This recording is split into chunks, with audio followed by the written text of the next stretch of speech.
United States of America, in the state of Ohio, about 45 minutes northwest of Cincinnati, there is a large but sparsely populated farming community known as Oregonia. Some of you who have an interest in motorcycles may have heard of it before, as the community is famous for its hills and holds the annual Devil's Staircase hill climb, where motorcyclists ride their bike up a very steep hill. It's a lot more fun than it sounds, and it brings in a lot of money and excitement to what is normally a very boring area. Oregonia is actually a pretty interesting place for being so small and secluded. The guy who invented pop tabs, the thing on top of soda cans that opens them, lived there. He was an industrialist by the name of Ralph J. Stoll. There were also a few interesting experiments held at the farm. It was one of the first to try and breed beefalo, which is a cow-buffalo hybrid, that were supposed to be healthier, reproduce faster, and stuff like that. This story is about a similar experiment. If any of you pass through Oregonia, you can confirm this story with the locals, but you'll have to press them somewhat. The older folks won't talk about it, but people between 50 and 30 will have a story or two. Ask them about the unmarked, unnamed, gated-off road above Turtle Creek Cemetery. Ask them about the facility at the end of that road and what it used to be used for. Ask them about Baboon Lane. Mostly, you'll hear the official story. The facility at the end of Baboon Lane was a research lab that specialized in studying the effects of various diseases on baboons, who are closely related to humans, and so the research is viable. Another story says that Stoll had to do something with his money, so he bought a bunch of animals but couldn't properly care for them and just locked them in there. The younger kids will tell you different local legends. My favorite is that it's a storage facility for some kind of government black ops organization storing something like the Ark of the Covenant or something like that. The occasional ghost haunting story is to be expected, so are aliens and such. It is a farm, after all, and I'm sure I believed one of those stories at one point, but on a rare occasion, someone will know and be willing to part with the truth.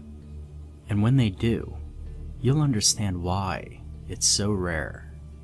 My story starts as many of my childhood stories start. My cousins were over at my grandparents' home. At the time, Oregonia had little to no internet or cable.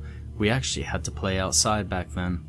Then, there were 6 of us, my cousins Matt, Shane, Ethan, Tori, and Monique, and myself. I was the youngest. Only 8 when this happened, but my older cousins usually treated me well and made me part of everything, if not only because I lived there with my parents, just up the road from my grandparents' house. I knew all the trails, the hills, the valleys, the places to play. Without me, they would get lost, and they did pretty often if they didn't take me or they got separated. When we were all together, we would usually grab a bunch of toy guns and play soldiers, even the girls, because there wasn't much else to do. Sometimes we'd grab sticks and fight, and sometimes we'd play tag or hide or seek in the woods. But I always won, so we didn't play that often. This story was soldiers. We were all dropped into Normandy to fight Nazis. D-Day was in the morning, just after we ate breakfast. By the time noon rolled around, we were in Vietnam, and after dinner, when the sun was setting, we were out of wars to fight. The oldest of us, Matt, looked to me and asked, "Is there anything else we can do?" I thought about it and replied, "When I remembered this story, this is the part where I wince, like watching that part of a movie where a character makes a stupid decision to get someone killed. I didn't get hurt, but there are things you just want to know. And the deal with the Baboon Lane was one of them." "We could check out Baboon Lane," I said, and they seemed interested. I don't remember exactly when I heard about it, but I remember holding on to the knowledge until last, because I wanted to impress them. I told them the local legends, and with the sun setting, we all agreed it'd be cool to explore. None of us wanted to admit we were scared, me least of all, being the youngest and the most to prove. If they are told of Baboon Lane, every child is told not to go near it. I was given the same warning, but my cousins weren't. I wasn't afraid of getting in trouble, as we always went to places we weren't supposed to go. Abandoned warehouses, caves, construction sites, and so on. And nothing bad ever happened. We finally got there just as it got dark. We didn't have to be home for another 2 hours or so we had time. We checked the area for security guards or cameras, but didn't find any. The door was locked, but a window was broken out, so we just snuck in. There were a few buildings. The smaller buildings were just offices and storage, but the biggest one is what the story is about. It was big, long buildings separated into portions. Inside the first portion of the building was just a normal office. It was like a reception area and some desks. We didn't stay there long, as there was a big sliding door opposite of the front door we went through.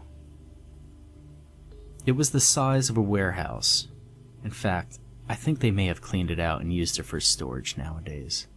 The right wall was lined with cages. We looked at those first.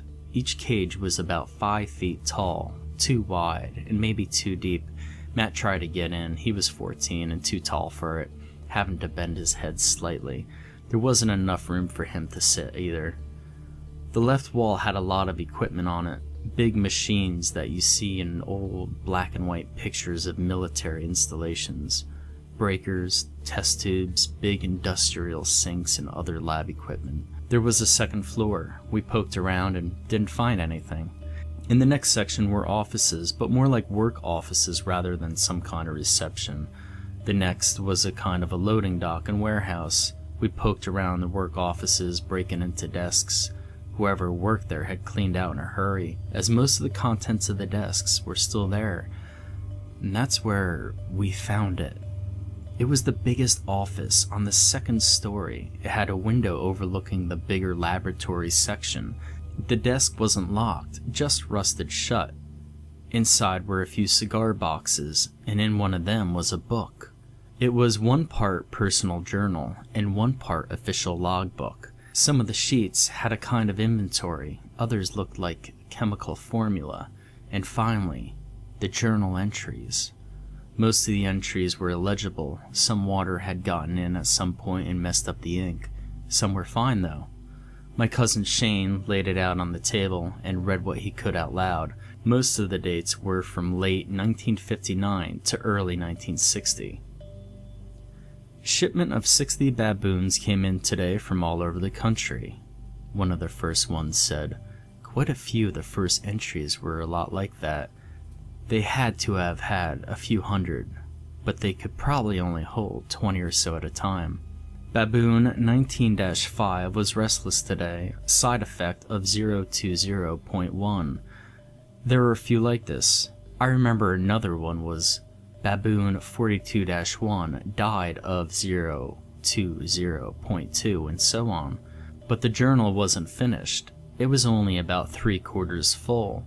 Whoever was writing the journal had probably a dozen more finished and stored somewhere. Some of the last entries were pristine. I could still see Shane reading them, with Matt and Monique peeking over his shoulder with their flashlights. Baboon 53-3 asked for a preacher. He knows he's dying. Baboon 38-2 and 22-4 escaped. 22-4 died of the cold near the lake. 38-2 is still at large. Police stopped by the facility today. 38-2 may have talked to them. Baboon 38-2 was returned to us. Police weren't happy, but they had orders from high up. I told him he belonged here. He was doing more to help us than rotting in some prison. One of the officers said that nobody belonged here. I told him that 38-2 should have thought about that before raping a white woman. It was somewhere around there that Shane stopped, and everybody got real quiet. We left. Nobody talked much and everybody seemed sick. I was just curious as how a baboon could talk. I didn't piece it all together until somebody told me about the Tuskegee experiments when I was in college.